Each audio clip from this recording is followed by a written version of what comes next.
पिंपरी चिंचवडमधील मोशीमध्ये इमारत कोसळल्याची घटना घडली आहे। मोशी कचरा डेपोजवळ 2 मजली इमारत कोसळलेली आहे। अग्निशमन दल घटनास्थळी दाखल झालाय। बचाव कार्य सुद्धा सुरू आहे। ढिगाऱ्याखालून 9 जणांना सुखरूप बाहेर काढण्यात बचाव पथकाला यश आलंय। तळमजल्यात अजून काही जण अडकल्याची भीती सुद्धा व्यक्त होतीये। अडकलेल्यांना बाहेर काढण्याचे शर्थीचे प्रयत्न सुरू आहेत। घटनास्थळी लष्कर, एनडीआरएफ, पिंपरी चिंचवड अग्निशमन दल आणि पिंपरी चिंचवड पोलीस यांच्यासह विविध यंत्रणा संयुक्तपणे बचाव कार्य करत असून रेस्क्यू ऑपरेशन अजूनही सुरू आहे। या संदर्भात आणखी जाणून घेऊयात, आमचे प्रतिनिधी तुषार झरेकर आपल्या सोबत आहेत। तुषार, त्या घटनास्थळी तुम्ही आहात का? सध्याची काय परिस्थिती आहे आणि किती जण अडकल्याचं कळतंय? नक्कीच श्रद्धा, मी याच मोशी या ठिकाणी आणि या ठिकाणी जर आपण पाहिलं तर माझ्या पाठीमागेच ही बिल्डिंग दिसू शकते। या बिल्डिंग मध्येच ही जे नागरिक आहेत ते अडकल्याचे पाहायला मिळतंय।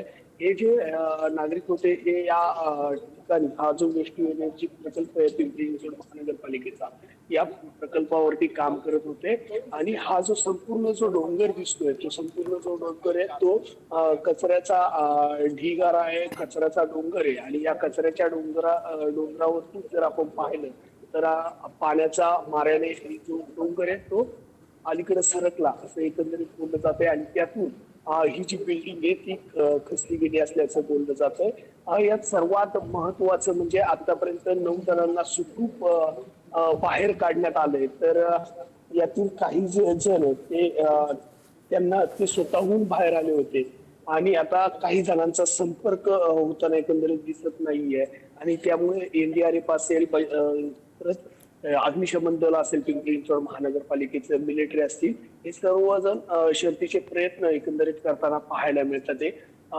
9 जणांचा संपर्क होताना दिसत नाहीये।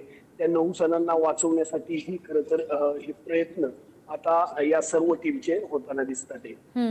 तुषार, किती जण होती एकूण? काही रॉ आकडा समोर आलेला आहे का? कारण की तुम्ही तसं म्हटलात की 9 जणांना तर बाहेर काढलंय, आणखीही लोक असल्याची भीती व्यक्त होते। किती जण होती एकूण?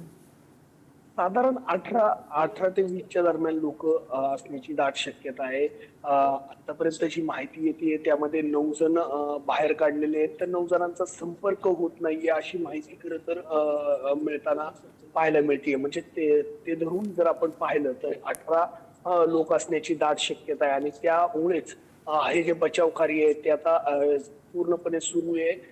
या सर्व कर्मचाऱ्यांना, या नागरिकांना वाचवण्यासाठी हे सर्व जे जवान आहेत ते आता परिश्रम करताना एकंदरीत दिसून येतात।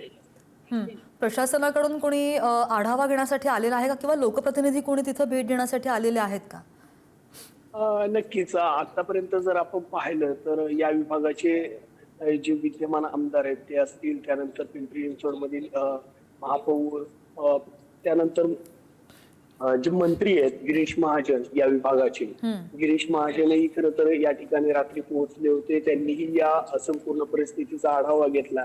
अनेक जण या ठिकाणी दाखल होतात, ते या संपूर्ण परिस्थितीचा आढावा घेतात।